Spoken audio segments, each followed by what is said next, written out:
បសេចក្តីរបស់ក្រុមបដិសេធពិតជាមិនធម្មតាធ្វើឲ្យអង្គវេទិកាទាំងមូលរួមទាំងនាងខ្ញុំកាន់តែចង់ដឹងពីសមត្ថភាពរបស់ក្រុមស្របថាតើនឹងសរុបសេចក្តីបានល្អយ៉ាងណាអាចយកឈ្នះក្រុមបដិសេធបានទេដូច្នេះនេះខ្ញុំសូមអញ្ជើញបងប្អូនបេក្ខជនទី4នៃក្រុមស្របឡើងមកធ្វើការបោកសរុបសេចក្តីនៅខ្លឹមសាររបស់បងប្អូនសូមអញ្ជើញ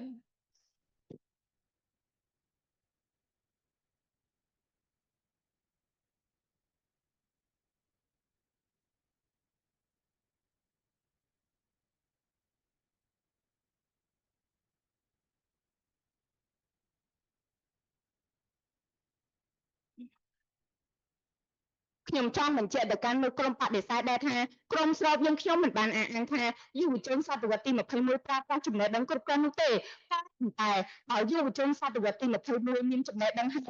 យុវជនពីធ្វើការប្រើចំណេះដឹងដើម្បីកសាងកម្ពុជាឆ្ពោះទៅរកវិបុលភាពមិនអញ្ចឹងទេអង្គវេទិកាទាំងមូលគេចាប់ដើមអនុញ្ញាតឲ្យយើងខ្ញុំសូមគោរពជម្រាបសួរដល់វត្តមានរបស់គណៈបតីគណៈកម្មការទាំងអង្គវេទិកាទាំងមូលជាទីគោរពនាងខ្ញុំឈ្មោះសកលមុសាជាបេក្ខជនទី4នៃក្រុមសបសូមធ្វើការឡើងមកបូសរប្រធាននៅក្នុងសតវត្សទី21គឺជាយុគសម័យនៃការវិវត្តឥតឈប់ឈរនៃបច្ចេកវិទ្យានិងការប្រកួតប្រជែងសកលនៅក្នុងបរិបទនេះប្រទេសគឺត្រូវបានទៅធនធានមនុស្សกับគុណភាពជាពិសេសយុវជនសតវត្សទី21នេះហើយជាក់ស្ដែងប្រទេសកម្ពុជាយើងគឺជាប្រទេសកំពុងអភិវឌ្ឍដែលត្រូវការនៅយុវជនក្នុងការប្រើប្រាស់ចំណេះដឹងដើម្បីកសាងកម្ពុជាឆ្ពោះទៅរកវិបុលភាពស្របទៅតាមលទ្ធិកទាំង3របស់ក្រុមស្របយើងខ្ញុំនោះទេជាលហេកទី1យុវជនសតវត្សទី21ត្រូវចេះប្រើប្រាស់ចំណេះដឹងដើម្បីបង្កើតសក្តានុពលតាមរយៈការអនុវត្តជាក់ស្ដែងនៅក្នុងសតវត្សទី21ចំណេះដឹងគឺជាការអភិវឌ្ឍសមត្ថភាពរបស់មនុស្សគ្រប់រូបក៏ប៉ុន្តែការប្រើប្រាស់ចំណេះដឹងប្រកបដោយការអនុវត្តជាក់ស្ដែងទៅជាសក្តានុពលរបស់មនុស្សជាតិទៅប្រកបជាក់ស្ដែងនៅពេលដែលយុវជនយកចំណេះដឹងទៅប្រើប្រាស់នៅក្នុងការសិក្សារៀនសូត្រការធ្វើការងារនិងការសម្រាប់ផលប្រយោជន៍ក្នុងសង្គមជាតិចំណេះដឹងខ្លាយទៅជាសមិទ្ធផលពិតប្រាកដជួយជំរុញឲ្យមានការអភិវឌ្ឍលើគ្រប់វិស័យនិងកំពុងដើរតួនាទីយ៉ាងសំខាន់ជំរុញនៅកំណើនសេដ្ឋកិច្ចរបស់ប្រជាពលរដ្ឋដែលនាំឲ្យសេដ្ឋកិច្ចកម្ពុជាមាននិរន្តរភាព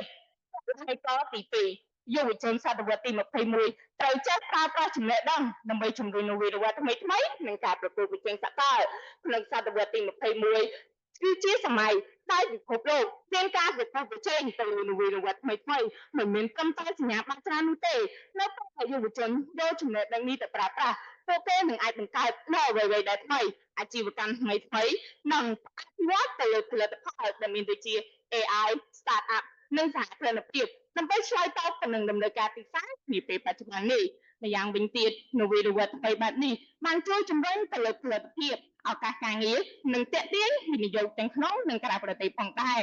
ជាក់ស្ដែងនៅពេលដែលយុវជនមាននៅចំណុចច្នៃប្រឌិតសមត្ថភាពអនុវត្តចំណេះដឹងបានល្អហើយមានសមត្ថភាពអាចប្រកួតប្រជែងទៅលើទីផ្សារជាតិនិងទីផ្សារអន្តរជាតិផងដែរហើយក៏ទី3យុវជនសតវត្សទី21ត្រូវចេះប្រើប្រាស់ចំណេះដឹងប្រកបដោយក្រមសីលធម៌និងមនសិការជាតិដើម្បីជួយដាក់ភាពសង្គមជាការពិតណាស់ការអភិវឌ្ឍប្រទេសគឺត្រូវការនូវវត្តមានរបស់កម្លាំងយុវជនសតវត្សទី21ក្នុងការប្រើប្រាស់នៅចំណេះដឹងក៏ប៉ុន្តែយុវជនត្រូវចេះប្រើប្រាស់ចំណេះដឹងប្រកបដោយក្រមសីលធម៌មានវិន័យមានជំនឿខុសត្រូវដើម្បីជួយជំរុញកម្ពុជាឆ្ពោះទៅរកវិបុលភាពម្យ៉ាងវិញទៀតយុវជនត្រូវមានគំនិតច្នៃប្រឌិតនិងមានការគិតបែបវិភាគដើម្បីដោះស្រាយនៅបញ្ហាសង្គមហើយបង្កើនកំណើនសេដ្ឋកិច្ចឲ្យសម្រេចគោលដៅអភិវឌ្ឍលើសេដ្ឋកិច្ចកម្ពុជាឲ្យក្លាយទៅជាប្រទេសដែលមានប្រាក់ចំណូលកម្រិតមធ្យមនៅក្នុងឆ្នាំ2030ហើយក្លាយទៅជាប្រទេសដែលមានប្រាក់ចំណូលខ្ពស់នៅក្នុងឆ្នាំ2050ស្របទៅតាមគោលនយោបាយរបស់រាជរដ្ឋាភិបាលជាពង្ខានសរុបជារួមមកមានតែចំណេះដឹងគឺមិនគ្រប់គ្រាន់នោះទេយុវជនសតវត្សទី21ត្រូវចេះប្រើប្រាស់ចំណេះដឹងរយៈជាក់ស្ដែងជំរុញនវានុវត្តន៍និងការប្រកួតប្រជែងសកលនិងការចំណេះដឹងប្រកបដោយសុចរិតភាពដើម្បីជួយជំរុញកម្ពុជាឲ្យមានការរីកចម្រើននាពេលបច្ចុប្បន្ននិងនាពេលអនាគតហើយជ្រាបក្នុងឱកាសនេះដែរនាងខ្ញុំក៏សូមផ្ដល់អនុសាសន៍ដល់យុវជនគ្រប់រូបគួរតែយកចំណេះដឹងទៅអនុវត្តឲ្យមានប្រសិទ្ធភាពប្រកបដោយក្រមសីលធម៌និងការទទួលខុសត្រូវ ដើម្បីខ្លាយខ្លួនខ្លាយទីជាកម្លាំងក្នុងការជួយចងចែងកម្ពុជាឲ្យឆ្ពោះទៅរកវិបលភាពពិតប្រាកដជាចុងក្រោយនាងខ្ញុំក៏សូមសំណូមពរចំនួន2នោះគឺទី1សូមឲ្យរាជរដ្ឋាភិបាលនិងស្ថាប័នពាក់ព័ន្ធនានាបន្តការយកចិត្តទុកដាក់ពង្រឹងទៅលើវិស័យអប់រំនិងយុវជនក្នុងការប្រើប្រាស់នូវចំណេះដឹងដើម្បីឲ្យកម្ពុជាមានការរីកចម្រើនពិតប្រាកដ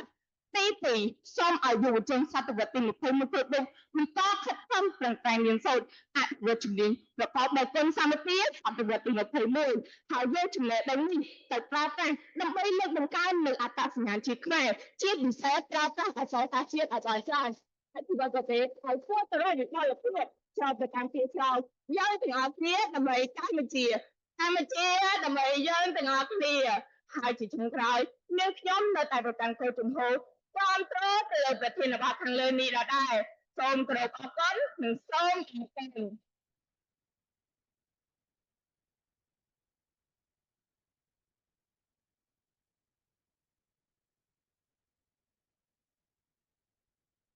សូមអរគុណបង